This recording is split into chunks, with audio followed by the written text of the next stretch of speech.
함께 말씀 읽도록 하겠습니다. 누가복음 8장 40절부터 50절에 있는 말씀입니다.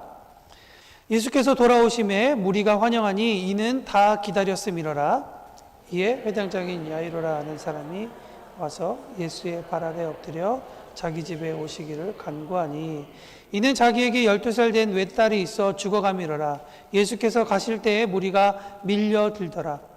이에 12해를 혈루증으로 앓는 중에 아무에게도 고침을 받지 못하던 여자가 예수의 뒤로 와서 그 옷가에 손을 대니 혈루증이 즉시 그쳤더라. 예수께서 이르시되 내게 손을 댄 자가 누구냐 하시니 다 아니라 할 때 베드로가 이르되 주여 무리가 밀려들어 미나이다. 예수께서 이르시되 내게 손을 댄 자가 있도다. 이는 내게서 능력이 나간 줄 알미로다 하신대 여자가 스스로 숨기지 못할 줄 알고 떨며 나와 엎드려 그 손댄 이유와 곧 나은 것을 모든 사람 앞에서 말하니 예수께서 이르시되 딸아 내 믿음이 너를 구원하였으니 평안히 가라 하시더라.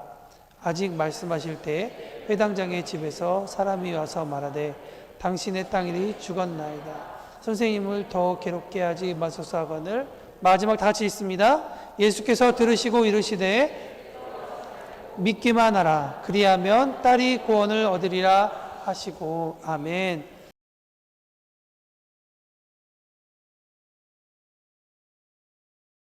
우리 지난 한 주간 동안 예수의 이름으로 선포하시면서 승리하셨을 줄 믿습니다. 여러분 모든 상황 가운데 그렇게 예수의 이름으로 선포하며 나아갈 때 우리는 그 싸움이 정말 이겼는지 이기지 못했는지 다 알 수 없지만 그러나 우리가 하나님의 눈으로 바라보고 또 우리의 넓은 그러한 긴 시간으로 바라볼 때 이미 예수님께서 승리하셨기 때문에 예수 이름으로 선포하며 나가는 곳마다 승리의 문이 하나씩 하나씩 열렸으리라 믿습니다. 여러분 저와 그러한 한 주간을 살아내셨고 이번 한 주간도 그렇게 살아내실 것이라 믿습니다. 아멘. 우리 옆에 분에게 선포하시겠습니다. 예수의 이름으로 승리합시다. 네. 우리 오늘 본문 내용을 요약하면 다음과 같습니다. 40절에 보니까 갈릴리 서편에 계시던 예수님께서 동편으로 넘어가셨죠. 그 넘어가시는 동안에 우리가 계속 말했지만 풍랑도 만나고 어려움 가운데 있었죠. 그리고 나서 예수님께서 이 동편에서 귀신 들렸던 한 사람을 자유케 하시자마자 오늘 본문 말씀해 보니까 어떻게 하셨죠? 거기서 좀 이제 사역도 많이 했으니까 좀 쉬자 이런 게 아니라 바로 또 서편으로 넘어오시는 그러한 모습을 보게 됩니다. 예수님께서 이 서편으로 다시 넘어오니까 성경은 이야기하죠. 다시 돌아온 예수님을 사람들이 어떻게 했다 그러죠? 환영했다라고 이야기합니다. 그만큼 예수님이 너무나도 필요했었던 그 갈급한 사람들이 그 당시에 모여 있었다라는 것을 알게 되는 거죠. 예수님께서 돌아오셨다는 이야기를 듣고 회당장, 그러니까 정말 종교적으로도 아주 높은 그런 사람이죠. 그 야이로라는 사람이 급히 자기 집으로 예수님을 초대했습니다. 우리가 말씀 읽어서 알지만 그 이유는 12살 된 딸이 있는데 이 아이가 죽어가고 있었기 때문이다라고 성경은 이야기하고 있습니다. 49절에 보니까 예수님이 조금 지체를 하게 되는 그런 모습이 나오는데 그 예수님이 조금 지체하셨을 때 이 아이가 죽어버리게 되죠. 그것으로 보아서 아마 위중한 상태였던 상황 가운데 야이로가 예수님을 만났고 그 집으로 초청했다라는 것을 오늘 본문은 우리가 이해할 수 있을 것 같습니다. 그때 그냥 이렇게 야이로의 집에서 일어난 사건으로 성경 이야기가 끝나면 좋겠는데 오늘 이야기는 또 한 가지의 이야기로 같이 합쳐서 이야기하고 있습니다. 그것이 그 부분을 오늘 저와 여러분이 함께 말씀을 읽으셨죠. 12년 동안이나 혈루증으로 고생하던 그러한 여인의 이야기입니다. 여러분 혈루증이라는 것은 우리가 이해하기 쉽게 설명하면 비정상적으로 피가 많이 흘러서 그냥 삶 자체가 너무나도 괴로운 그런 상태의 여인이라고 우리가 알 수 있을 것 같습니다. 정확하게 이 여인의 나이가 몇 살인지 알 수 없으나 만약에 이 병이 20대 초반에 만약에 일어났었다면 이 여인은 이제 유대인 문화에 의하면 결혼을 준비하고 뭔가 새로운 삶을 꿈꾸던 너무나도 소중한 12년 동안 이 여자는 아무것도 할 수 없었던 그러한 사람이라는 것을 알 수 있는 것이죠. 혹은 이 여인이 그보다 더 나이가 들어서 나이가 들고 난 다음에 이 혈루증에 만약에 걸렸다라고 이야기를 한다면 이 여인 가운데 젊을 때 버틸 수 있는 어떤 힘이 더 이상은 남아나지 않고 그냥 너무나도 고통스럽고 힘들게 이 인생을 살아갔다라고 성경을 우리가 추측해 볼 수 있다는 것이죠. 그런데 성경은 이 여인이 그냥 가만히 12년 동안 있었던 것이 아니라 본인이 가지고 있었던 모든 힘을 다해서 병 고치기 위해서 힘을 썼다라고 이야기합니다. 그러면서 어떤 의사에게도 고침을 받지 못했다라고 말하는 것으로 보아 아마 유명한 의사한테는 다 갔었고 유명한 병원에는 다 갔었고 필요한 모든 약은 다 갖다 썼다라고 우리가 생각해 볼 수 있습니다. 그런 여인에게 또 똑같이 예수님께서 이 자기 동네에서 행하셨던 일과 자기 동네 건너편 갈릴리 서편에서 있었던 그 일들이 동편에서 있었던 일들이 에 대한 소문을 듣고 다시 예수님이 돌아오신다라고 얘기할 때 이 여인은 아마 마지막이라는 그런 마음으로 예수님을 찾아갔을 것입니다. 누가는 이 여인에 대해서 아주 자세히 기록합니다. 예수님의 뒤로 와서 예수님의 옷가에 손을 대었고 그 즉시 피가 멈춤을 알게 되었다라고 기록하고 있는 것이죠. 여러분, 그녀가 그 흐르고 있는 피가 멈췄다라는 사실을 누가는 어떻게 알았을까요? 나중에 말씀을 보면 그 여인이 사람들 앞에서 자기 고백으로 이 이야기를 했다는 것을 우리가 말씀을 통해서 알게 됩니다. 근데 그렇게 된 이유가 있는 것이죠. 그것은 무엇이냐? 그냥 지나갈 수 있었던 사건. 어쩌면 예수님이 직접 만지시지도 않고 직접 기도해 주시는 것도 아니라 예수님의 옷깃만 그저 스쳐 지나가는 그런 사람이었지만 그러나 예수님은 이것이 그냥 어떤 우연이 아니라 하나님께서 일하셨다라는 것을 그녀에게 알려주시기 위해 또 다른 사람들에게도 알려주시기 위해 그녀를 사람들 무리 중간에 세워서 그 이야기를 간증하게 합니다. 혈루증 치료받은 여인은 자신이 예수님께 왜 손을 댔는지에 대한 그 이유와 나은 것을 사람들 앞에서 말하죠. 그러자 예수님께서 그녀에게 이야기합니다. 딸아, 내 믿음이 너를 구원하였으니 평안히 가라 라고 이야기를 합니다. 그런데 이 아름다운 소식이 막 끝나기도 전에 정작 예수님을 모시러 왔던 야이로는 자신의 딸이 죽었다라고 하는 비보를 듣게 됩니다. 어쩌면 그 이야기를 듣기 전까지 야이로는 자기가 소문으로만 들어왔던 그 예수님, 치유하시는 그 예수님을 자기 눈앞에서 바라보고 내 딸도 살아날 수 있겠구나라고 하는 기대감이 있었을 수도 있을 거라고 생각했습니다. 그래서 그 여인이 간증하는 동안 야이로는 자기에게도 곧 일어나게 될 그런 일에 대해서 마지막 희망을 갖지 않았을까라는 생각을 해봅니다. 그러나 그 찰나 집에서 온 사람에게서 딸의 죽음이라는 비보를 듣고 너무나도 황망한, 너무나도 고통스러운 그런 상황 가운데 빠지게 됩니다. 오늘 성경을 다 읽지 않았지만 오늘 이 누가복음에만 기록된 사건이 아니라 마태복음, 마가복음의 그 이야기를 총틀어서 보면 이미 예수님께서 야이로의 집에 가셨을 때 그곳은 초상집이었고 그 초상난 것을 사람들에게 알리기 위해서 나팔을 불고 있었고 그 화환을 주고 있었고 사람들이 곡하고 있었다라고 이야기를 하고 있습니다. 그러나 예수님은 죽은 자라고 알고 있었던 소녀의 시신 옆에서 손을 잡고 일어나라 라고 말씀하시자 그 말씀을 들은 소녀는 일어나 걸었다라고 성경의 기자들은 이야기하고 있다라는 것이 오늘 본문의 이야기입니다. 전 여기서 여러분 한 가지를 이야기하고 싶습니다. 뭐냐면 여러분들하고 이 말씀 읽어 나갈 때 꼭 찝고서 핀포인트하고서 넘어가고 싶은 그러한 부분들입니다. 첫 번째는 무엇이냐면 이 여인이 어떠한 자세로 예수님 앞에 나왔는가라고 하는 그러한 부분입니다. 여러분 오늘 본문에 누가가 자세히 그녀를 쳐다봤는데 그녀는 12년 동안이나 고통스러운 병을 앓고 있었던 사람입니다. 예수님께서 무리 가운데 있었습니다. 예수님을 만지는 것만으로도 병이 낫겠다라고 믿었던 사람입니다. 그러면 그녀는 어떠한 모양으로 예수님께 나아갈까요? 오른쪽이든 왼쪽이든 앞에서 뒤든 사람들을 밀쳐내면서 아마 그녀는 예수님을 붙잡기 위해 나아갔을 것입니다. 그러나 오늘 성경은 우리에게 이야기합니다. 그녀는 예수의 뒤로 돌아가서 예수님의 옷깃에 손을 대었다라고 이야기하죠. 여러분, 이 이야기가 혹시 우리가 얼마 전에 묵상했었던 또 다른 이야기와 비슷하다는 거 아십니까? 예수님께서 바리새인 집으로 들어가셨을 때 그 집에 죄인 한 여인이 찾아옵니다. 그리고 그 죄인 여인이 예수님께 옥합을 깨뜨리는 사건이 나오죠. 근데 그 여인이 어떻게 예수님 앞에 다가갔다라고 누가는 기록하고 있습니까? 예수님의 뒤로 들어갔다라고 이야기하는 거예요. 여러분, 예수님의 뒤로 들어갔다는 얘기는 그 여인이 예수님을 찾은 방향에 대한 이야기가 아니라 성경은 이야기하고 있는 거예요. 그녀가 예수님을 어떻게 지금 바라보고 있는지. 단순히 자기의 병을 고치는 이로 바라보고 있는지 아니면 그녀는 그 이상의 어떠한 존재로 바라보고 있는지에 대한 태도에 대한 이야기를 하고 있다는 것이죠.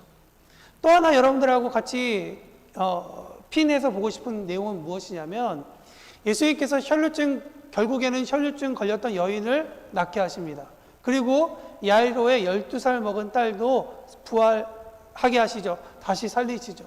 그런데 이 두 가정에게, 두 사람에게 똑같은 이야기를 하십니다. 무엇에 대해서 점검하게 하시냐면 믿음에 대해서 이야기를 하신다는 거예요. 믿음. 근데 이 믿음에 대한 이야기는 오늘 본문에만 등장하는 것이 아니라 저와 여러분이 돌아봤던 누가복음 7장에도 8장에도 지금 계속 그 이야기가 흘러가고 있다는 거예요. 무슨 말씀인지 아시겠죠? 그러니까 우리가 지금 함께 주일마다 지금 이 말씀을 선포하고 같이 읽으면서 주님께서 지금 우리에게 어떠한 포인트에 대해서 지금 다시 돌아보고 우리의 삶을 조율하게 하시는지를 생각해 볼 필요가 있다는 거예요. 제가 다시 한 번 더 그 내용들을 정리해 드리면 누가복음 8장에 들어와서 갈릴리 호수에서 폭풍우를 잠재워 오신 사건, 군대에 귀신 들린 자를 고치신 사건, 12회를 혈루증으로 앓던 여인을 고치신 사건, 회당장의 야이로의 딸을 살리신 사건을 이 누가복음 8장에 기록하면서 우리는 한 가지를 발견해요. 무엇이냐면 연약한 자에게 찾아오셔서 그들을 고쳐주시는 치유의 주님을 발견하게 되는 거예요. 성령님의 감동으로 요한복음을 기록한 사도 요한도 그렇게 이야기하고 있습니다. 예수님에 대해서 이야기하죠. 요한복음 1장 1절에서 3절에 보면 태초에 말씀이 계셨고 이 말씀이 하나님과 함께 계셨으니 이 말씀이 곧 하나님이시다. 그가 태초에 하나님과 함께 계셨고 만물이 그로 말미암아 지은 바 되었으니 지은 것이 하나도 그가 없이는 된 것이 없다라고 요한은 기록하고 있는 거예요. 이건 무엇을 얘기하냐면 예수님은 하나님으로서 이 세상 모든 것이 그로 말미암아 창조되었다는 이야기잖아요. 이 이야기를 한번 뒤집어서 이야기를 하면 이런 얘기를 하는 거예요. 예수님이 이 세상의 모든 것을 창조하실 때 예수님은 이 모든 세상에 창조된 것들의 설계도를 가지고 계시다라는 거예요. 이 부분과 이 부분이 붙어 있어야 할 이유, 그리고 이 부분과 이 부분이 떨어져야 되는 그 이유를 분명히 알고 계시는 분이 예수님이다라는 것이죠. 그래서 저는 치유에 대한 기도를 할 때 늘 제 마음 가운데 담는 기도의 제목이 있습니다. 그건 무엇이냐? 주님, 우리의 몸을 디자인하신 하나님께서 우리의 지금 몸 가운데 있는 연약함들을 주님께서 잘 아시니 의사의 손이 닿지 않는 곳, 약이 닿지 않는 그곳에 일하셔서 주님, 우리를 치유하여 주십시오 라고 하는 그런 마음을 가지고 기도합니다. 이것은 저의 신앙의 고백이죠. 주님께서 우리의 몸의 설계도를 가지고 계시다. 근데 여기서 한 가지 더 이야기하고 싶은 것은 무엇이냐? 예수님께서 이 세상 모든 것의 설계도를 갖고 계시다라는 이 말은 단순히 우리가 어떤 가구 같은 것을 조립할 때 여기와 여기를 붙이면 됩니다. 여기와 여기를 떨어뜨리면 됩니다. 라고 해서 그냥 붙이고 떨어뜨리는 그러한 정도의 이야기가 아니라 적어도 그것을 설계한 사람은 이것을 떨어뜨려 놨을 땐 어떤 효과가 있고 이것과 저것이 붙었을 때는 어떤 효과가 있는지에 대한 정확한 그림과 이해를 가지고 있다는 것을 이야기하고 있는 거예요. 이 이야기는 여러분에게 이러한 도전하는 것과 마찬가지입니다.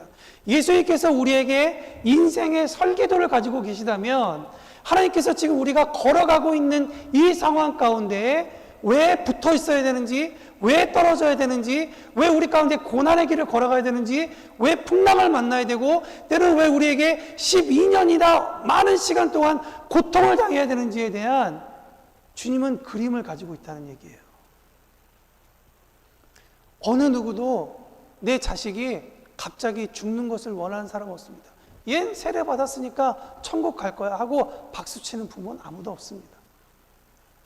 마음 가운데 자식이 잘 되기를 바라는 것이죠. 그런데 오늘 본문의 야이로는 본인이 생각하지도 않고 기대하지 않았던 그런 어려움을 갖고 있었다는 거예요. 여러분, 이러한 상황 가운데에서 주님께서 우리를 잘 하시고 우리의 삶에 대해서 디자인을 갖고 계시다는 이야기가 어떤 위로를 줄까요? 저는 이 이야기가 이런 식으로 이해가 됩니다. 뭐냐면 그분이 창조하셨다라고 하는 이야기는 단순히 만들어 놓고 신경 쓰지 않는다라는 이야기가 아니라 창조하셨을 때는, 그리고 하나만 창조해 놓고 끝나는 것이 아니라 하나, 둘, 여러 가지를 동시에 창조해서 이 땅에 두셨을 때에는 분명히 하나의 가치도 존재하는 이유가 있지만, 그러나 또 다른 하나들이 같이 있어야 하는 그러한 존재의 이유가 분명하다라는 거예요. 물론 저는 창조주가 아니기 때문에 이 큰 그림을 볼 능력이 없습니다. 아마 그렇기 때문에 우리 모두가 다 미래에 대해서는 아무도 장담하지 못하는 것 같아요. 앞으로 이런 일이 있을 것이다, 저런 일이 있을 것이다. 우리가 기대는 할 수 있죠. 그러나 그 누구도 장담할 수는 없는 것입니다. 제가 함께 교제하던 저희 교회 교인분 중에 한 분이 그림 갤러리를 하시는 분이 있습니다. 그래서 가끔 저는 신방을 갈 때 집으로도 가지만 그분이 시간이 괜찮다면 일하는 곳에 가서 같이 기도하고 같이 교제하는 그런 시간을 갖습니다. 가서 뭐 거창하게 예배를 드리다기보다는 준비한 말씀 읽고 같이 기도하고 커피 한잔하고 나오는 거죠. 제가 이제 어떻게 하겠다라는 것을 제가 여러분에게 이제 들려주고 계시는 거예요. 집 청소하실 필요 없어요. 그냥 만나주시면 돼요. 여튼 그래서 그 갤러리를 찾아갔는데요. 갤러리다 보니까 조그만 사무실이 있고 그 다음에 갤러리 안에 뭐 여러 가지 그림들이 있지 않았겠습니까? 집사님께서 뭐 다과를 준비하는 동안 갤러리에 나와서 이렇게 그림을 봤어요. 제가 그 불과 3, 4년 전의 이야기인데 그 화가님의 이름을 까먹었어요. 아무리 이렇게 서치하고 저렇게 서치해도 도저히 못 찾아서 너무 죄송한 마음입니다. 아마 찾았으면 여러분들하고 이야기할 때 좀 더 쉬웠을 것 같은데, 어쨌든 제가 그림을 봤는데요. 이 그림 구도 하나에 보통 그림은 이렇게 그리지 않습니까? 옆에 우리 저기 보면 그 십자가 그림의 비둘기 그림도 이렇게 우리가 보기에 정상적으로 그려져 있는 거죠. 근데 그분의 그림은 거꾸로 돼 있어요.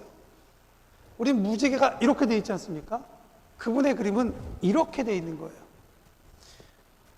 그 작품이 그 갤러리 안에 여러 개가 걸려 있는 겁니다. 그 그림을 이렇게 보고 저렇게 보아도 분명히 페인트인 것 같은데 전혀 이해가 되지 않는 거예요. 제가 그렇게 한참을 서 있는 모습을 보셨던 모양입니다. 그래서 집사님이 오셔서 이분의 화가의 이름은 무엇이고 이분은 어떻게 사셨고 이분은 이러한 철학을 가지고 계시고 이분이 그린 기법은 이것이며 그분이 물감을 이렇게 쓰셨고 하는 이야기, 그리고 그분이 그림을 그렸던 시대에 이런 의미를 담아둔 것입니다 라고 설명을 하시더라고요. 알고 보니까 그분은 인생 우리가 바라보는 것 말고도 또 다른 관점이 있다라고 하셔서 그림을 그릴 때 누워서 손으로 거꾸로 그리시는 스타일인 거예요. 그러니까 늘 이런 관점만 보던 사람이 보기에는 그림을 이해하기가 쉽지가 않은 거죠. 신기하게도 몇 분 전에는 이게 무슨 그림이야 하던 제가 그 설명을 듣고 난 다음에 그림에 대한 이해가 되니까 저는 붓자국이 보이기 시작하고 그 덕지덕지 붙어 있는 그 물감들의 그 두께가 조금씩 보이게 되더라는 겁니다. 여러분, 우리의 인생도 마찬가지예요. 지금 우리가 한번 붓질이 쫙 돼 있다고 생각해 보면 이 붓질에 대한 의미 우리는 100% 이해할 수가 없습니다. 그러나 우리 가운데 분명한 것은 무엇이냐? 예수님께서 우리의 삶 가운데 어떤 붓질을 한번 하셨다 그러면 하나님이 보시는 분명한 그림이 있기 때문에 그 그림 가운데에서 우리가 예수님의 인도하심을 믿고 살아갈 수 있다는 것이죠. 계속 우리가 누가복음 7장과 8장을 묵상하면서 저는 치유하시는 하나님을 발견하게 하시는 그 하나님을 찬양합니다. 그러나 말씀을 읽으면서 저에게 어떤 도전을 주시냐면 치유의 하나님에서 멈추지 말아라고 이야기하는 거예요. 우리가 너무 사정이 급하다 보니 치유의 하나님, 우리를 고쳐주신 하나님, 위로하시는 하나님에 대한 소망을 가지고 있는데 정작 우리가 더 깊이 나아가야 할 그 하나님은 보이지 않는다는 거예요. 육체의 묶임과 고난으로부터 치유하시고 자유케 하시는 의사 예수님은 보이지만 초월적인 진짜 창조도 되시고 하나님 되시는 예수님은 보지 못한다는 거예요. 여러분, 여기 이쯤 와보니까 우리가 몇 주 동안 계속 묵상했었던 말씀 중에 하나였죠. 마태복음 9장에 있었던 병든 자에게 필요한 것은 의사이듯이 죄인에게 피하러 사람은 나다라고 말씀하시는 그 예수님의 마음이 다시 한 번 더 떠오르다는 것이죠. 우리의 삶에서 일어나는 수만 가지의 사건에 대해서도 설교도가 없는 우리 사이에 어떻게 맞춰야 할지 우리 스스로 알 수는 없지만 예수님과 같이 또 다른 보혜사인 성령님께서 하나님의 말씀으로 우리의 삶을 조명하실 때 우리는 비로소 우리 가운데 왜 이런 일이 일어나고 왜 이런 일들이 우리에게 허락되었고 왜 우리가 이 길 가운데 있는지에 대해서 이해할 수 있는 그러한 삶이 시작된다는 것입니다. 저와 여러분이 이러한 큰 그림에 대한 그 이해, 그 눈이 열려주시기를 예수님의 이름으로 축원합니다. 여러분, 우린 예수님을 믿고 난 다음에 일어날 수많은 일에 대한 설계도 가지고 있지 않습니다. 매뉴얼 습득하지 못했습니다. 그렇기 때문에 우리 가운데 필요한 것은 무엇이냐? 성령님께 여쭤보고 나아가야 된다는 것이죠. 그런데 우리는 마치 지난 시간에 우리가 계속 묵상했던 것처럼 분명히 어저께까지 역사하셨던 예수님을 보았음에도 불구하고 예수님께 먼저 다가가고 믿음으로 다가가는 것을 까먹는 존재예요. 그러니까 우리가 성령님께서 우리의 삶을 완전히 인도하시기까지 그 시간 동안 우리는 때로는 헤매기도 하고 엉뚱한 결정을 해서 다른 것을 바라보는 그런 모습도 있다는 거예요. 그렇지만 여러분, 성경 우리에게 왜 이 이야기를 하십니까? 괜찮다는 거예요. 어저께까지의 일은 그냥 어저께까지의 일로 덮어두고 오늘 다시 시작하면 된다라고 우리에게 말씀하고 있는 거예요.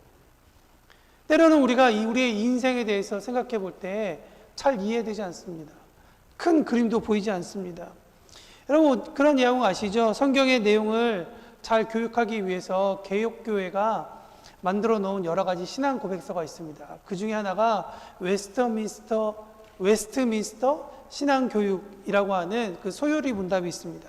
거기에 아마 신앙생활 하시면서 한 번쯤은 들어보셨을 거예요. 첫 번째 질문에 대해서 한번 들어보셨을 거예요. 사람의 제일됨이 무엇이냐라고 이야기할 때 그 소요리 문답은 이렇게 대답합니다. 사람의 제일되는 목적은 하나님을 영화롭게 하는 것과 영원토록 그를 즐거워하는 것이다 라고 이야기합니다. 근데 여기서 우리가 착각해서 하나님을 즐겁게 해드린다고 생각하는 것 같아요. 그래서 뭔가 하나님을 즐겁게 하기 위해서 재롱도 피우고 뭔가 여러 가지를 하는데요. 정확하게 이 센텐스를 읽어보면 그런 내용이 아니에요.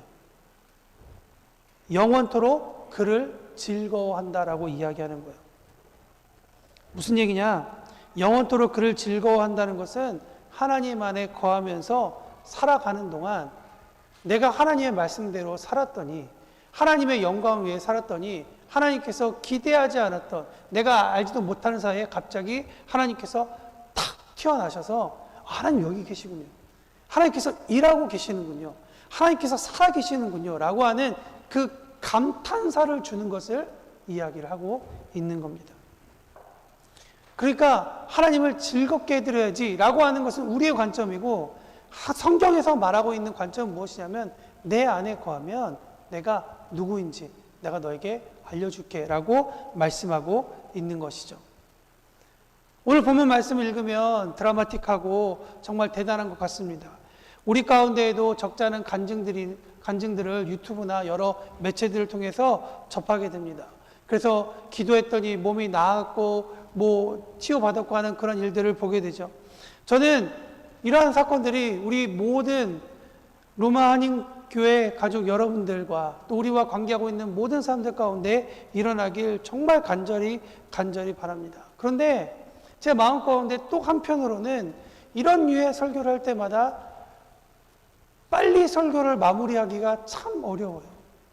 왜냐하면 제가 볼 땐 그런 사람들은 몇 안 되는 것 같고, 나를 포함하여 적지 않은 사람들에게 12년 혈루증이 아니라 20년, 30년 오랫동안 계속 똑같이 고통받는 사람들이 너무나도 보이기 때문입니다. 오늘 본문 말씀을 읽어서 사람들이 다 치료받으면 좋을 텐데, 이런 고민이 이번 주 내내 들었고, 그래서 설교문을 이렇게 쓰다가도 지우고 저렇게 쓰다가 지우고 하는 모습들이 있죠. 그러면서 설교를 쓰면서 여러 떠오르는 얼굴들이 있었습니다. 그런데 아까 말씀드렸다시피 마태복음 9장이 다시 떠오르는 거예요. 나는 의인을 부르러 온 것이 아니라 죄인을 부르러 왔다. 여러분, 이 말씀을 자세히 읽어보면 예수님께서는 오늘 본문을 통해서 우리에게 또 다른 차원으로 나아갈 것을 말씀하고 있다는 거예요. 종종 우리는 하나님이 어떤 분이신지를 잊어버립니다. 아까도 말씀드렸지만 의사 정도의 하나님으로 자기 안에 그려놓는, 그렇기 때문에 이 사람을 고치시고 저 사람도 고치셨으니 나도 고쳐주시겠지라고 하는 믿음에서 살아오기도 한다는 거예요. 근데 예수님은 오늘 그 얘기 하시는 거예요. 그렇게 살아온 것도 너무 중요해요. 근데 그것은 이미 옛 포도 주머니에 있는 사건과 같다. 나와 너는 오늘 새로운 포도주 이야기로 너의 삶 가운데 나아가자라고 이야기하고 있는 거예요. 아까 말씀드렸던 웨스트민스터 소유리 문답이 가리키고 있듯이 우리가 마주하는 모든 사건은 하나님을 만나 그분을 감탄하고 하나님께서 하나님을 알아 충분히 누리게 되는 것이라고 말씀을 드렸습니다.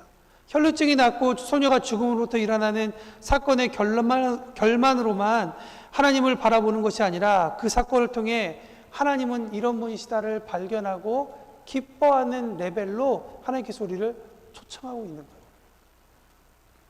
우리 안에도 12년 혈루증과 같이 모든 재산, 모든 노력을 다 쏟아 나으려고 했지만 그저 고통의 몸부림으로 되돌아오는 그런 사건들이 많이 있었을 것입니다. 한참 뛰어놀아야 할 그러한 딸이 죽어버리는 너무나도 황망한 사건, 내 일생이 갑자기 무너지고 나의 의도와는 상관없이 흘러가고 그 일상으로 내가 빠져들어서 완전히 망가지는, 그래서 내가 일상을 살아가는 것이 사치처럼 느껴지는 그러한 상황, 그런 막장과 같은 그런 상황에도 맞닥뜨릴 수도 있었을 것 같습니다. 그런데 주님은 우리에게 말씀하고 있는 거예요. 이전에는 이런 상황을 모면하고 이해를 구하고 하나님 앞에 좀 치유해달라고 하는 삶의 태도를 가졌다면, 그럼에도 불구하고 하나님을 영화롭게 하고 그분을 영원토록 즐거워하는 사람으로서 너는 어떠한 선택을 할 것이냐. 혈루증 낳은 여인은 이후로 무병장수했을까요?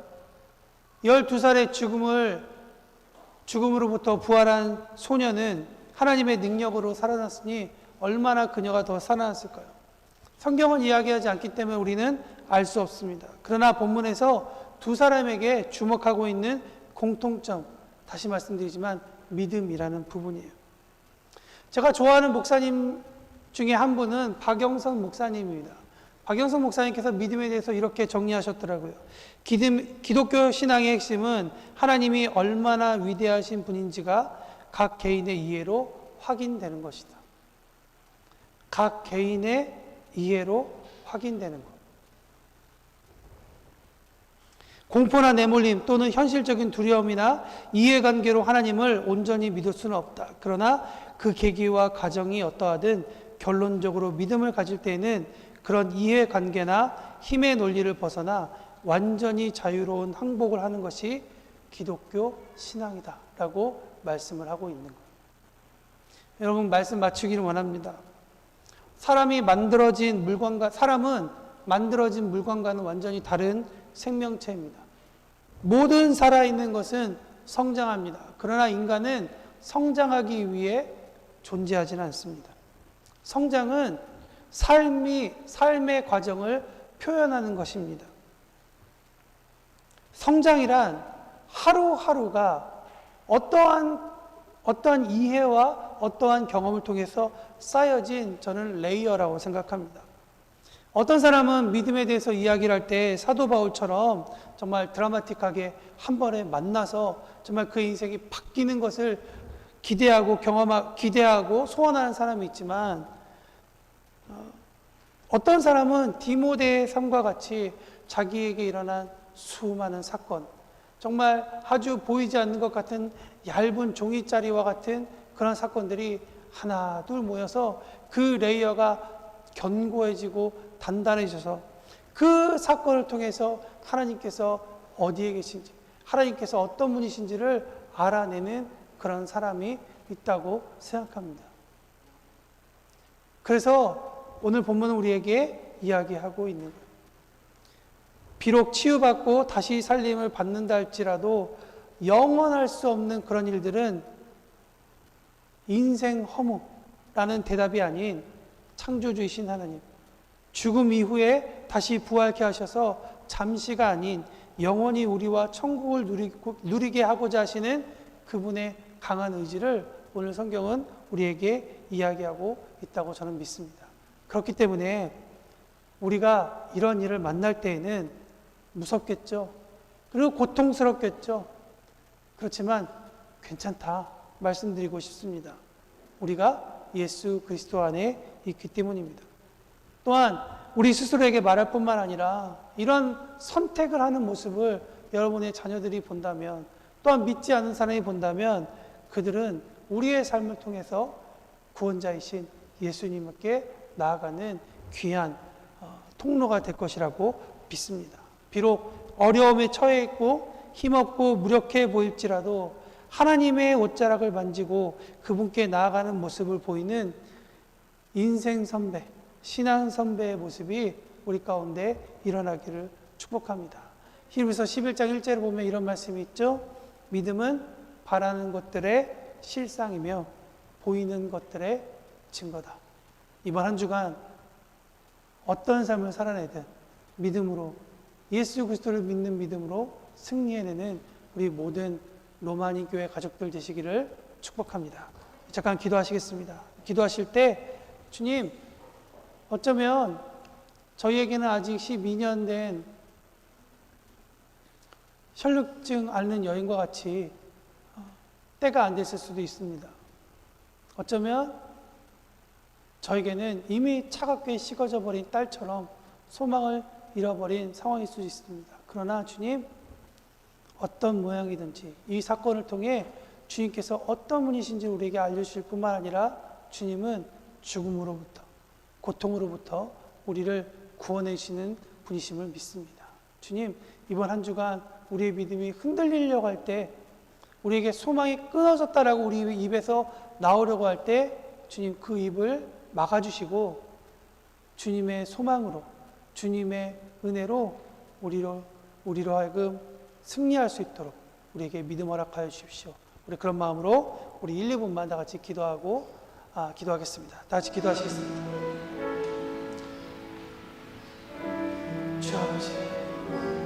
우리 믿음이 더 한 군데로, 더 한 계단 올라가길 원합니다. 우리의 소원을 이루어 주시는 그런 신실한 하나님, 그 하나님을 찬양하는 것에서 조금 더 나아가길 원합니다. 조금 더 우리의 삶에 관심이 있고, 조금 더 우리의 삶을 바라보시고, 조금 더 우리의 삶에 구원자가 되게 원하셔서 다가오시는 그 주님을 만질 수 있도록 도와주십시오.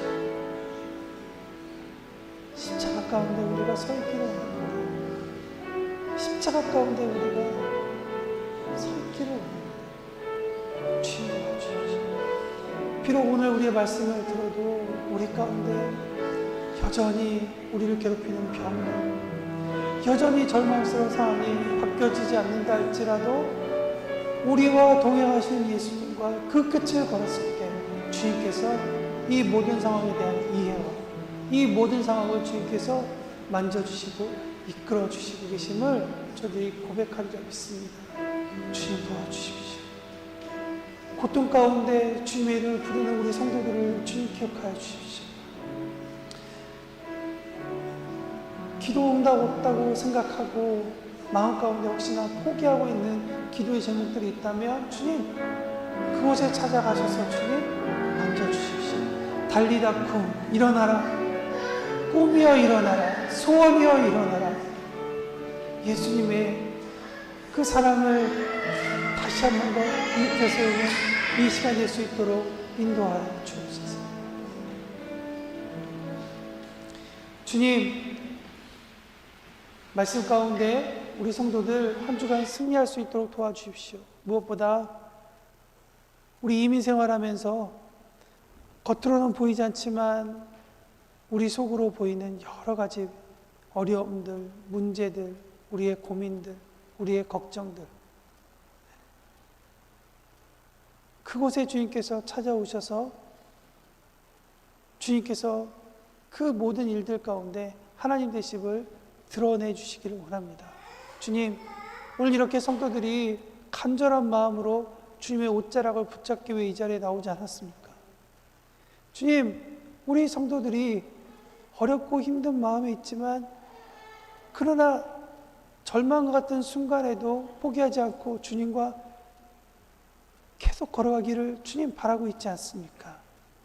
이들의 눈물과 이들의 마음과 이들의 소원을 주님께서 버리지 마시고 오늘 말씀에서 기록하고 있던 것처럼 끝까지 저들의 집에 찾아가 주셔서 저들에게 산 소망으로 저들의 가정의 기도의 제목을 주님께서 풀어 주옵소서, 역사하여 주옵소서. 그렇게 일하실 주님을 찬양하고 기대합니다. 예수님의 이름으로 기도합니다. 아멘.